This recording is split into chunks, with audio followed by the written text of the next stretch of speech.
Hey, welcome back to BUFORD PUSSER, the other story, and today we're going to talk about Charles Russ Hamilton and all the murders that he committed.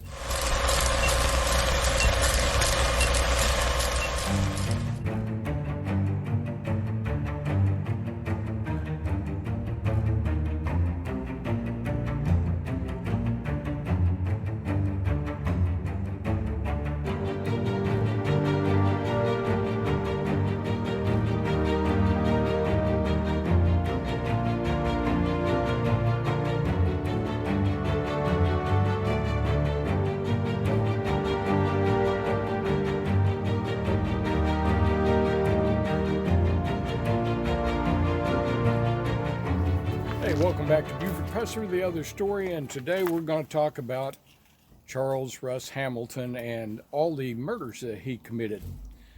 Now, Russ was born in 1909. His father was Lee Hamilton. His mother was Ella Hamilton. And he was the next to the youngest of 6 children that they had. If there was a man that probably needed killing, it was Russ Hamilton. He was one of the most prolific killers in McNairy County history. He had killed McNairy County Deputy Sheriff York back in 1931 and was sentenced to 10 to 20 years in prison, which he was serving. Now, oddly, it was his sister that went on a letter writing campaign to try and get Russ released early, stating, for instance, that Lee, her father, had died and that her mom needed help getting the crops in, and was asking the governor to pardon Russ so that he could assist his mom. At the same time, you had Hamilton's attorney, Abernathy, I guess possibly from the long line of Abernathy attorneys in McNairy County, that was also trying to get Hamilton out of prison. And they had a situation where somehow all the jurors that had convicted Hamilton for the murder of York signed a petition that they sent to the governor to try and get Hamilton pardoned, which seems rather strange. Governor Browning did pardon him, and he came home. Well, the next thing you know, he and his wife, Grace, are having problems. And he murdered his wife, allegedly tied her to a tree, slowly and systematically dismembered her while she was still alive. And they found a skull in one place, an arm in another place, different bones scattered about, but the bulk of her bodies was recovered from a pond there on the property. Then, when he goes back to prison, there is yet another campaign to get him out. And he gets an early release once again, and he goes home and he finds that his son, Russ Jr., was sent to live with relatives in Texas. Now, Ella was 80 years old. She was not in the greatest of health and didn't have any business trying to raise a small child, and she was aware of that. So she sent him down to live with relatives. Well, this really angered Russ. He felt betrayed by his mother. His mother's death came much quicker than his wife's had, as he beat his mother to death with a blunt object such as a club or a flashlight, and some believe it was a lantern. And then he took and disposed of his mother in a body of water, same as he had done with his wife. Now, there wasn't enough evidence to convict Russ of the murder. However, at the time that he was brought in for questioning, he had a knife and a pint of liquor on his person. And that was enough to violate his pardon and parole that he had got from Governor Browning. So he was sent back to prison to complete the sentence for the murder of his wife. Once released from prison, he returned to Chihuahua only to find that nobody there wanted him. They didn't want to have anything to do with him. They were afraid of him. He just wasn't welcome there. Because of his past, employers feared him. Some were disgusted by what he had done, and some were both. So he couldn't find gainful employment there. So he moved around a lot between Mississippi, Tennessee, Texas, and Alabama. Now, he often worked at odd jobs such as being a short order cook, which seemed to be something that he typically did. And while he was in prison in Alabama, he was alleged to have murdered an inmate. But I've found no records to show that there's any substance to it. But both Chief of Police in Selmer, Hugh Kirkpatrick, and Sheriff PUSSER both were quoted in newspapers as saying that he had indeed murdered an inmate. Be sure and subscribe and hit that bell so that you'll get notifications of new videos when they're released. Now, once he was out of prison in Alabama, he stayed in the state for a little while. He went to work at Wright's Gin there in Lauderdale County. And that's where he met and was befriended by John Grossheim.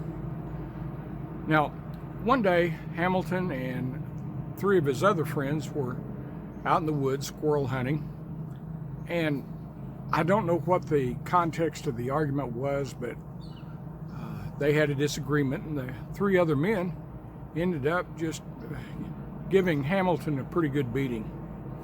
Well, he made his way back to town and to Grossheim's home, where he was seeking help. Now, when he got in, Grossheim had a friend there, Mr. McDonald, that lived next door. And upon seeing Russ, they felt like he needed medical attention and wanted to take him to a hospital. And he became combative. He did not want to go to a hospital. This conflict ended up with McDonald saying that they didn't need a hospital for him. What they needed was a sheriff. So he went next door to his home to call for help. Well, when he got back over to Grossheim's residence, John Grossheim was sitting in the floor, leaning against a bed in a pool of his own blood. He had been killed with stab wounds to his face, neck, and chest. Now, once again, Hamilton was arrested, tried, and convicted of Grossheim's murder and returned to prison.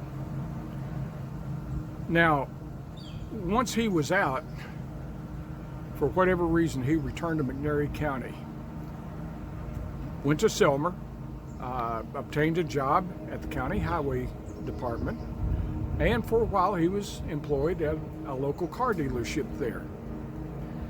Now, let's jump ahead to 8:30, Christmas Day, or Christmas evening, I guess I should say. And he is at home, and his neighbor, relative, and landlord, same person, Don Pipkins, called the police department and reported that Hamilton had a gun, that he was drunk, he was out shooting in the air, and that he had threatened to kill Pipkins. Well,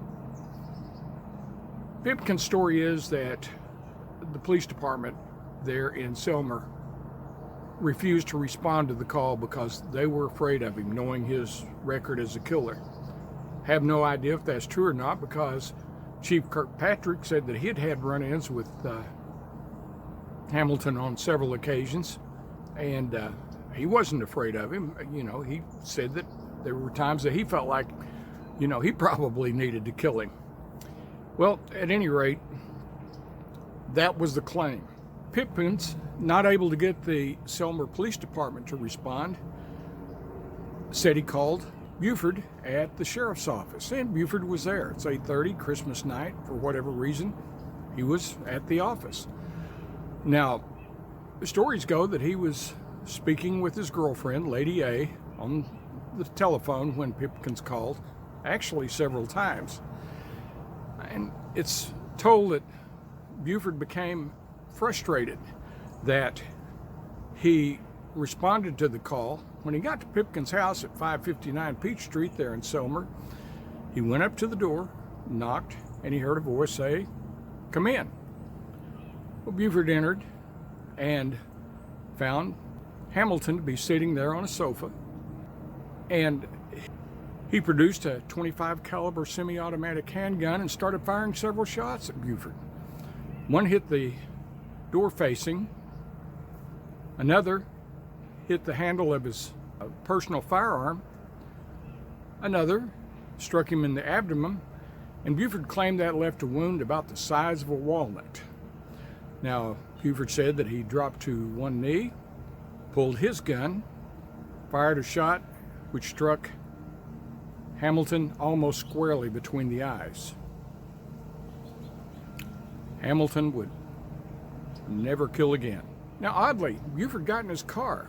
Instead of using his radio to make a call, drives down to his girlfriend's house just a short distance away, goes inside, tells her he needs to use the phone to call the district attorney because he's just killed Russ Hamilton. And he tells her that he's been wounded. Well, while he was on the phone, she lifts his shirt to examine the wound, which he instantly pulls back down.